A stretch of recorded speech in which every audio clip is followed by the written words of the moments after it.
I was lecturing in Durban. That's one of the big cities in South Africa. It's about 4 times the size of Vancouver. So get an idea of what size it is. And I was lecturing at the University of Durban Westville. We had the facilities there. And in the middle of my lecture series, and that was it was a tough lecture series. It was still part of that Total Onslaught series that causes so much trouble. But it brings so many people. So trouble, as long as there is fruit, is fine by me. And all of a sudden they shouted, "Please rise!" And everybody had to get up. And the Queen, now not the British Queen, but the African Queen of the Zulu nation. The Zulu nation is divided into chiefdoms and into a kingdom. They're all related, but the chief has different roles to the king.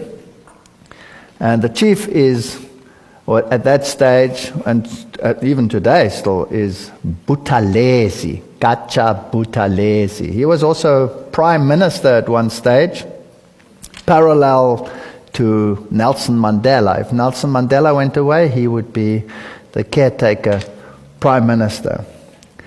And he is in an Adventist family, that chief. He's not an Adventist, but his mother's an Adventist. Now, politically, it's probably not expedient for him to be an Adventist. But the Queen was married to the king. And the Queen is one of his 21 wives.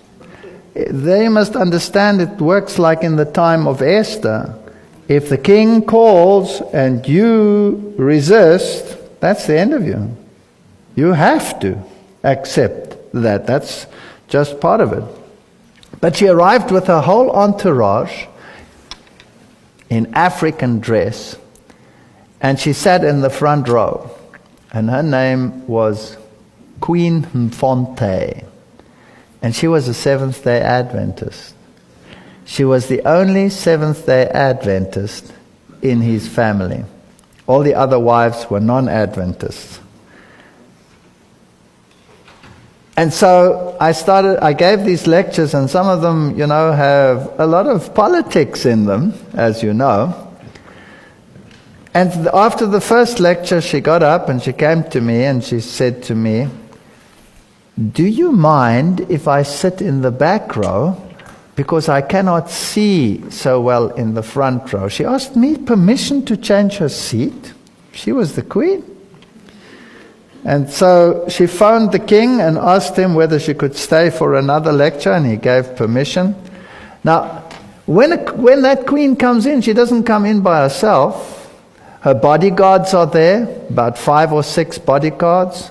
Members of state are always with her to make sure everything is good and proper and right.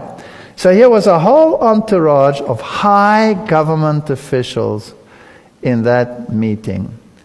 And at the end, she asked me and she said, "This message should go out to the entire world.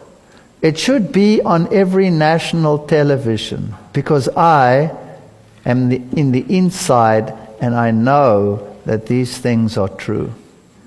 And will you please send me a complete set of your DVDs, because I want our ruling echelon to know what this is all about." We sent it to her, but from then on you're working with public officials, so whether she actually got it or not, I do not know. But I do know that since then, I've had occasion to speak to the chief of police. I've had occasion to speak to very high government officials. I also know that this message is in the highest levels of governments in the world.